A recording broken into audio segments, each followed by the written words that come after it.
Nag-alala kami ni Hapon dahil biglang nilagnat si Kenshi. Hello, minasan konnichiwa. Tara samahan nyo kami today's mini vlog. Alas 8 ng umaga ay hinatid na namin si Kenshi dun sa school niya. Bago siya pumasok ay hinalikan at niyakap niya muna yung papa niya. Pagkadating namin dito sa school mga auntie, ayaw maglakad ng anak ko. Pagkatapos namin ihatid sa Hoiken si Kenshin ay umalis na rin kami ni Hapon. Bago kami umuwi ng bahay ay dumaan muna kami dito sa bangko. Dahil malapit nang mag-expire yung residence card ko, kaya kailangan ko ulit magbigay sa kanila ng bago. Kapag hindi po ako nagbigay ng bagong visa ay lalak po nila yung account ko. Kahit wala akong trabaho mga auntie ay kailangan ko itong ipa-renew para hindi malak yung ATM ko. Hindi na nga pala ako sinamahan ni Hapon dito sa loob mga auntie, ako na lang yung mag-isang nakipag-usap. Kahit hindi pa ako gaano marunong sa Nihongo ay naiintindihan naman nila ako. Basta may alam po kayo, kahit basic lang na Japanese ay maiintindihan po nila kayo. Mabait po yung mga staff nila dito mga auntie, kapag meron po akong hindi alam ay tinuturuan nila ako. Alam nyo ba mga auntie, dati hindi ko po kaya makipag-usap mag-isa. Dati po kasi nung hindi pa ako marunong mag-Nihongo ay si Hapon po yung nakikipag-usap. Pero ngayon po nakakabilib dahil kaya ko na po kahit mag-isa na lang ako. Pagka-uwi namin ng bahay ay tatanim ko muna yung mga binili kong gulay nung isang araw. Ito po yung zucchini, mane at kamatis. Sira na nga rin pala itong mga pinagkakabit ko dati mga auntie, kaya kailangan ko ulit ayusin. Kapag medyo malalaki na po yung mga gulay ay ayusin ko na rin po itong mga to. Ito naman po sa banda na to ay puro kamatis yung mga tinanim ko. Malalaking kamatis at meron ding maliliit. Pagkatapos ko pong itanim yung mga mani ay magtatanim naman po ako dito ng spinach. Buto nga pala ng spinach yung itatanim ko dito mga auntie. Kahit na po ako na makita kong lumaki itong mga tanim kong gulay. Marami po akong iba't ibang klase ng gulay na tinatanim. Luwang po kasi yung bakuran namin, sayang naman po kung hindi ko tatamnan. Ito naman po yung mga tinanim ko nung isang araw, basil at syunggiku. Pagkatapos ko pong itanim mga auntie, syempre kailangan natin diligan. Pagpasok ko nga pala dito sa loob, naglinis muna ako ng konti. Ano ba mga auntie, itong anak ko po, minsan ayaw na ayaw niyang pinapakilaman yung mga laruan niya. Gusto niya kasi mga auntie, kapag nasa mesa lang, ay nasa mesa lang. Ayaw niyang pinapagalaw.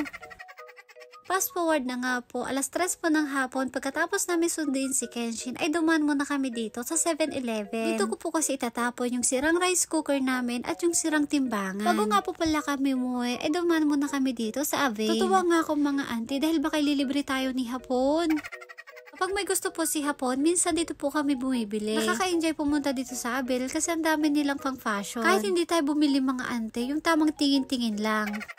Sinabi ko nga rin pala kay Hapon na wala akong tsinelas, kaya sabi niya, tumingin daw ako. Ito sana yung gusto kong mga auntie, kaso nga lang napakamahal. Pagkatapos ko mamili ng tsinelas, si Hapon naman ay namimili din. Ang mga auntie, may gusto atang bilhin sa akin si Hapon.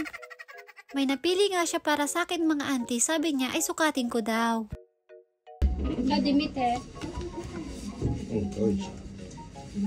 What's sweet, right? Miru? 本当だ。いいんじゃない？可愛いじゃん。買ってあげる。いらない。いいよ。涼しいよ。欲しいなら買ってあげる。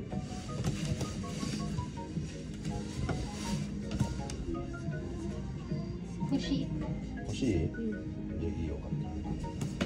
Pagkatapos ko pong isukat yung pants mga auntie, ay meron na naman siyang pinapasukat. Sinukat ko na nga po, sabi ko kay Hapon, wag niya nang bilhin dahil sayang yung pera. Maganda siya mga auntie, kaso nga lang marami na akong crop top. Kaya sabi ni Hapon, ay yung pants na lang daw po yung bibilhin niya para sa akin. Pagkatapos mamili ni Hapon ng para sa akin, ay namili naman siya ng para sa sarili niya. So daw niya kasi itong t-shirt na to mga auntie, kaya sinukat niya. Pagkatapos po namin mamili, ay nagbayad na po si Hapon dun sa counter. Mabait po tong si Hapon mga auntie, siya na po yung bumibili at nagsha-shopping para sa akin. Minsan po kasi mga auntie, hindi po ako nagsasabi sa asawa ko dahil nahihiya ako. Nahihiya po kasi ako magpabili sa kanya kahit asawa ko siya. Pero pagdating sa pagkain naman mga auntie, ay talaga nagsasabi ako sa asawa ko. Iba po kasi yung pagkain sa gamit. Hindi ko po kailangan ng gamit mga auntie, ang kailangan ko po ay pagkain.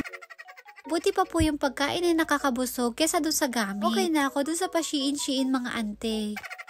Pagka-uwi po namin dito sa bahay, ay nagmerienda po muna yung asawa ko at yung anak ko. Pagka-uwi nga po pala namin dito sa bahay, etong anak ko po ay medyo kakaiba. Malamig daw po siya mga auntie kahit hindi naman malamig. Ang ginawa ko po ay kinuhanan ko siya ng temperature. Ito nga po yung resulta mga auntie, 37.1. Medyo nag-aalala na po ako dito sa anak ko mga auntie kasi hindi po ganyan yung anak ko. Luluto na sana ako mga auntie, kaso nga lang may tinanong pala ako kay Hapon.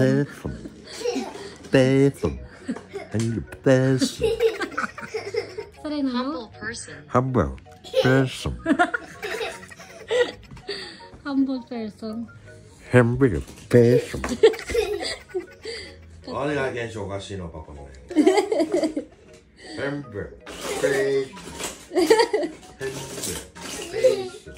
Tinanong ko nga tong asawa ko kung ano yung ibig sabihin ng pangalan ng anak namin. Minsan po kasi mga auntie ay nakakalimutan ko po yung ibig sabihin. Ang sabi po ng asawa ko, ang ibig sabihin po ng Kenshin ay humble person o mapagpakumbaba. Sobrang dami po kasi nagtatanong sa akin mga auntie kung ano ibig sabihin ng pangalan ng anak ko. Dito nga po pala sa Japan, bawat pangalan po ay may kanya-kanyang ibig sabihin. Ang pangalan po pala ng anak ko ay nakuha po yun ng asawa ko dun sa dating Great Lord ng Niigata City na si Uesugi Kenshin. Habang nagluluto nga po pala ako mga auntie, etong anak ko po ay hindi na po siya okay. Ang sabi ko po sa asawa ko ay asikasuhin niya muna si Kenshin dahil umiiyak po. Busy rin po kasi ako sa pagluluto ng pagkain namin. Habang nagluluto po ako, ay chinek ko na rin po yung temperature ulit ng anak ko. Pagkabuhat ko po dito kay Kenshin, ay mainit na po siya mga auntie. O, takay na! Sanju Achiro ko! Yaba.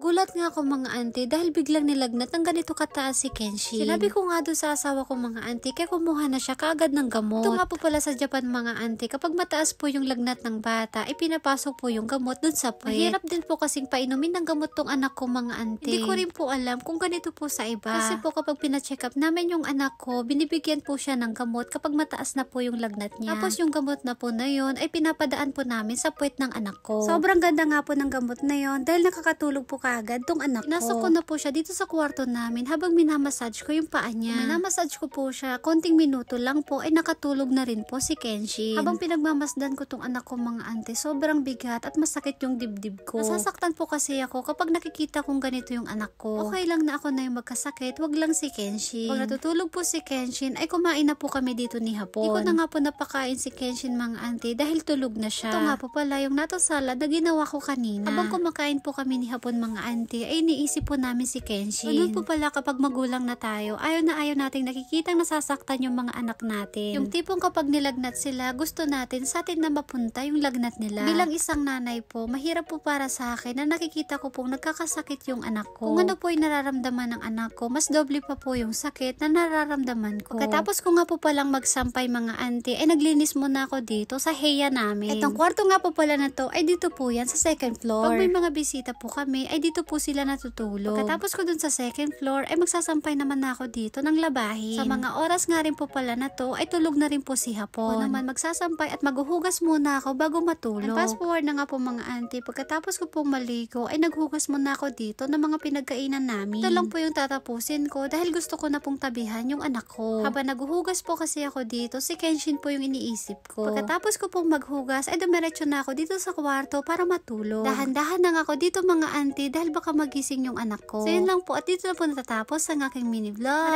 Maraming salamat po. Thank you for watching. Sayonara and bye!